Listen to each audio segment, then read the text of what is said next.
Good day everyone. So in this video, we are to present and demonstrate to you the Arduino Project 7, the temperature alarm. Before we start, I'm gonna represent to you the members of Cyber Wizards Group 2. First, Josh Valerie Di Palercuna. Second, John Cedric Lahato.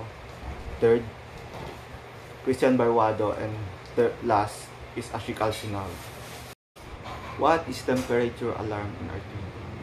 A temperature alarm in Arduino is a system that monitors temperature using a sensor, like LM35, and triggers an alert such as a buzzer or LED when the temperature exceeds or falls below to predefined threshold. This is useful in applications like temperature regulation and safety systems. Here are the materials that we are going to use for this project. Arduino board acts as the microcontroller to control the flow of current and provide power to the LED. Breadboard, a platform used to build and test the circuit without soldering it. Jumper cable, used to connect different components on the breadboard or between the Arduino and the breadboard. Buzzer. To use a buzzer in Arduino, you can connect the positive terminal marked with a plus sign symbol on the buzzer to a digital pin and the negative terminal to ground. Temperature sensor. It is a device used to measure temperature. Here are the extra materials that we are going to use for this challenge. 220R resistor, 1 RGB light, and 4 jumper cables. Good day everyone. In this video, I'll talk about the instructions of how to assemble the AP7. First, we have the temperature sensor. The black component labeled M35.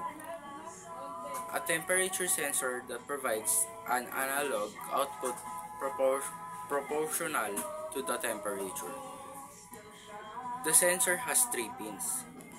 Red wire connected to the 5 volts pin of the microcontroller, providing power to the sensor.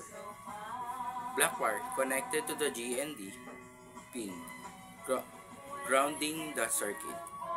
Next is blue wire connected to the analog pin A0 of the microcontroller. This pin will read the analog voltage output of the sensor, which is proportional to the temperature. Next is buzzer. The buzzer is connected to the similarly to project 6, which one we're going to digital pin 6 to control when it should be activated. Next is the microcontroller. Read the temperature sensor analog trigger buzzer of the temperature exceed a predefined threshold, indicating a high temperature alarm.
Hello everyone!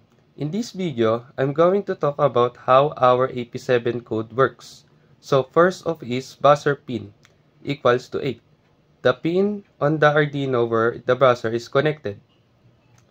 Temp timer, a variable used to track time. Sine bal and tone bal, variables for calculating the sine waves and tone frequency for the buzzer. Pin mode buzzer pin output sets up the buzzer pin so the Arduino can make the buzzer sound. Serial begin 96,000. Initialize serial communication which allow data to be sent to the serial monitor for debugging or monitoring. Next is sensor value. Analog read A0. Reads the analog value from pin A0 where the temperature sensor is connected. Temperature equals double sensor value times 5.0 divide 10.24. It means convert the sensor value into a temperature in degrees Celsius. This formula suggests that the analog reading is scaled between 0 and 1024 and the conversion factor 5.0 divide 10.24 transform it into a temperature value. If the temperature reach greater than 32 degrees, it enters a loop where the for int angle equals 0, semicolon, angle less than 180, semicolon, angle plus plus. Loop is used to create a smooth sine wave for controlling the frequency of the tone played by the buzzer. Generates a sine wave using the formula sine angle times 3.1412 divide 180, which is used to create a tone for the buzzer. Calculate the frequency. Tone val equals 2000 plus sine val times 1000. For the buzzer, the tone buzzer pin tone val function generates the sound based on the tone val. A delay of 2 milliseconds ensures the loop is not too fast. If the temperature is less than or equal to 32 degrees, the no tone buzzer pin function is called to stop any sound. Every 5 milliseconds, controlled by millis and temp timer, the code print the current temperature to the serial monitor, and that's all. Thank you. Hello everyone. In this video, I'm going to explain to you how our code works in AP7 challenge. So first of all is buzzer pin equals 8. Pin connected to the buzzer, red pin equals 9, green pin 10, blue pin equals 11. Pins connected to the red, green, and blue channel of an RGB LED. Buzzer pin, red pin, green pin, and blue pin. These are the pins assigned to the buzzer and RGB LED colors, red, green, and blue. Temp timer, used to track time for controlling the delay in printing the temperature to the serial monitor. Sine val and tone val. Sine val stores the sine wave value and tone val stores the tone frequency to be played by the buzzer. The loop function executes repeatedly, checking the temperature and controlling the RGB LED and the buzzer based on the temperature reading. Sensor value reads the analog input from a temperature sensor connected to pin A0. The temperature is calculated based on the sensor reading. The formula converts the sensor analog reading into a temperature in degrees Celsius. If the temperature is below 25 degrees, the RGB LED turns red by the code set RGB color 25500. This for loop runs from angle equals 0 to angle greater than 180, generating the sine wave using the sine function to modulate the frequency of the tone produced by the buzzer. The calculated frequency tone val is used in the tone buzzer pin tone val function to play a tone on the buzzer, with a small delay of 2 milliseconds to create a smooth sound. If millis percent 1000 is less than 500, set RGB 02550 equivalent to green, and set RGB color 00255 equivalent to blue.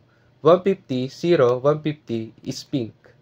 This part controls the RGB LED to change color every 500 milliseconds. It alternates between green, blue, and pink color based on the time elapsed since the program started, millis. Every 500 milliseconds, the current temperature is printed to the serial monitor. Millis used to check the time since the program started, and temp timer ensures the data is printed at regular intervals. Lastly, this function controls the RGB LED by writing the brightness value for red, green, and blue channel using analog write. And that's it. Thank you.